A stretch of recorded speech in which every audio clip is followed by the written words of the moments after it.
نحمدہ و نصلی علی رسولہ الکریم۔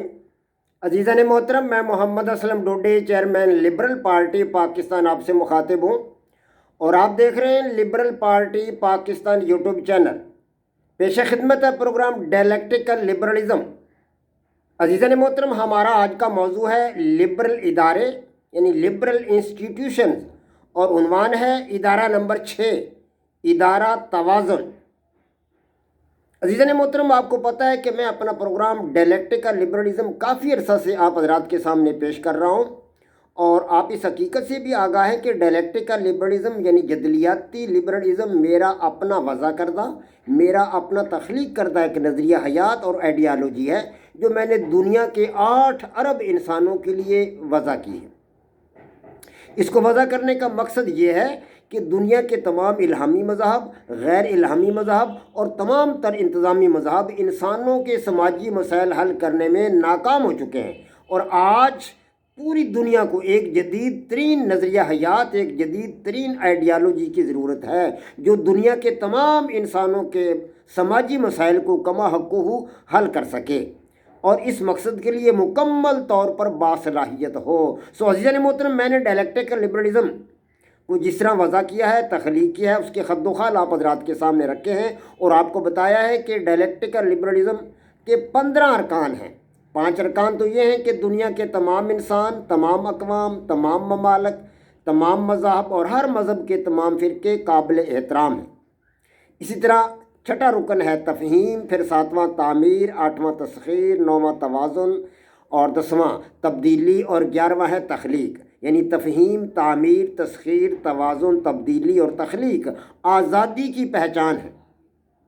یہ 11 ارکان ہوئے۔ اسی طرح 12واں رکن ہے جمہوری طرز انتخاب، ترقی کا نشان ہے۔ اسی طرح 13واں رکن ہے لبرل طرز حکومت، ترقی کا نشان ہے، اور 14واں رکن ہے متوازن معاشی نظام، ترقی کا نشان ہے، اور 15واں رکن ہے لبرل جدوجہد میں ان سب کی جان ہے۔ ان تمام ارکان کے حوالہ سے میں نے آپ حضرات کے سامنے سیر حاصل گفتگو کی ہے، اور اسی طرح میں نے ڈائلیکٹیکل لبرلزم کے پوشیدہ ارکان یعنی اخلاقی پہلو ہے، اس کا مذہبی پہلو ہے، معاشرتی پہلو ہے، اسی طرح ثقافتی پہلو ہے، عالمی نظریاتی پہلو، یہ بھی آپ حضرات کے سامنے رکھے ہیں، اور اس کے بعد میں نے آپ حضرات کے سامنے لبرل ٹرمز یہ بھی رکھی ہیں کہ لبرل اصلاحات کیا ہیں، یعنی لبرل عہد کیا ہے، لبرل فرد سے کیا مراد ہے، لبرل سماج سے کیا مراد ہے، لبرل ریاست کیسی ہوگی، لبرل میڈیا کیا ہوگا، لبرل حکمران کیسا ہوگا، لبرل تعلیم کیسی ہوگی، لبرل قوانین کیسے ہوں گے۔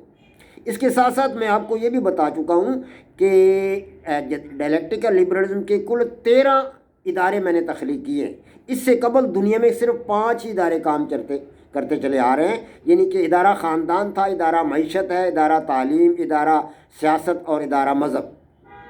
یہ 5 ادارے آج تک کام کرتے چلے آ رہے ہیں، لیکن دنیا کی آبادی 8 ارب تک پہنچ چکی ہے۔ آج ان 5 اداروں سے کام نہیں چلتا۔ ان 5 اداروں سے کام چلانا حقیقی معنوں میں سماج کو تباہ و برباد کرنے والی بات ہے، انسانوں کو قتل کرنے والی بات ہے۔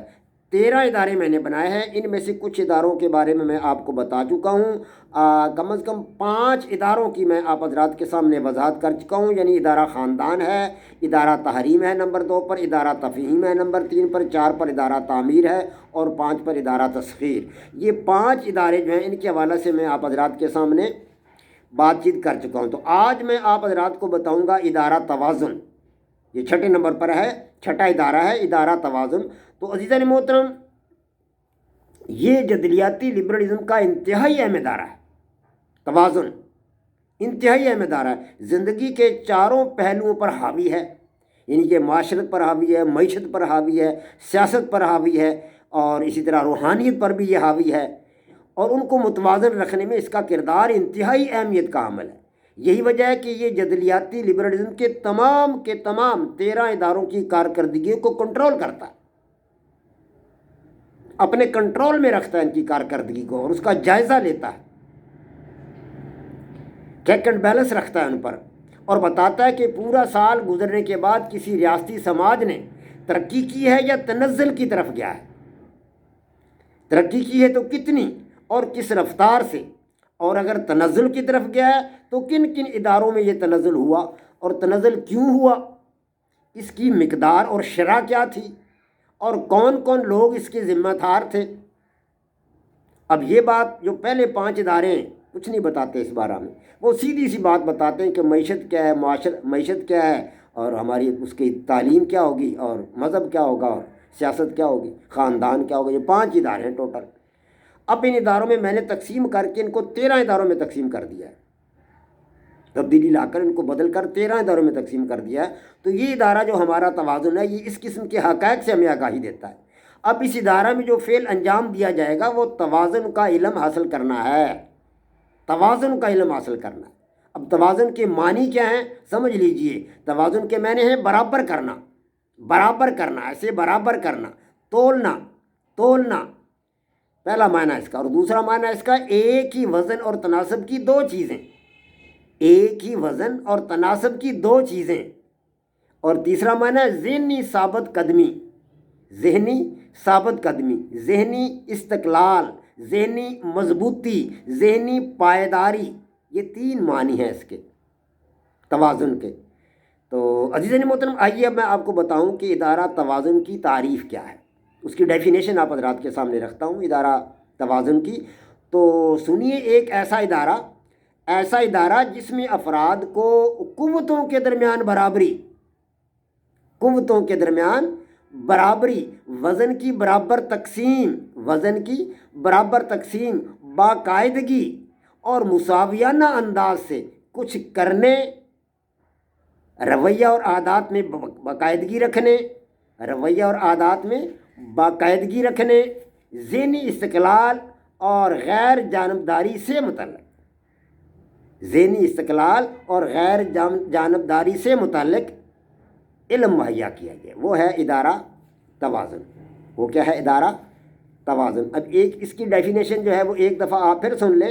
ایسا ادارہ جس میں افراد کو قوتوں کے درمیان برابری، قوتوں کے درمیان برابری، وزن کی برابر تقسیم، وزن کی برابر تقسیم، باقاعدگی اور مساویانہ انداز سے کچھ کرنے، رویہ اور عادات میں باقاعدگی رکھنے، ذہنی استقلال اور غیر جانبداری سے متعلق علم مہیا کیا جائے، اسے کہیں گے ادارہ توازن۔ تو عزیزان محترم، ادارہ توازن کی اقسام سن لیجیے۔ اب ادارہ توازن کی بھی 2 اقسام ہیں، جس طرح ہم پہلے سمجھ آئے ہیں کہ ادارہ تفہیم کی 2 اقسام ہیں، ادارہ اسی طرح تسخیر کی 2 اقسام ہیں، ادارہ تعمیر کی 2 اقسام ہیں، اسی طرح ادارہ توازن کی بھی 2 اقسام ہیں، اور وہ ہیں ادارہ مادی تقسیم، نمبر 1 ادارہ مادی توازن، ادارہ مادی توازن، اور دوسری ہے ادارہ سماجی توازن، ادارہ مادی توازن اور ادارہ سماجی توازن۔ اب عزیزان محترم، ادارہ مادی توازن اور اس کے ذیلی ادارے، ان کے حوالے سے کل گفتگو ہوگی، اور پھر انشاءاللہ اگلے ایپیسوڈ میں ادارہ سماجی توازن اور اس کے ذیلی ادارے، ان کے حوالے سے آپ سے میں گفتگو کروں گا۔ وما علینا الا البلاغ۔ پاک فوج زندہ باد، پاکستان پائندہ باد۔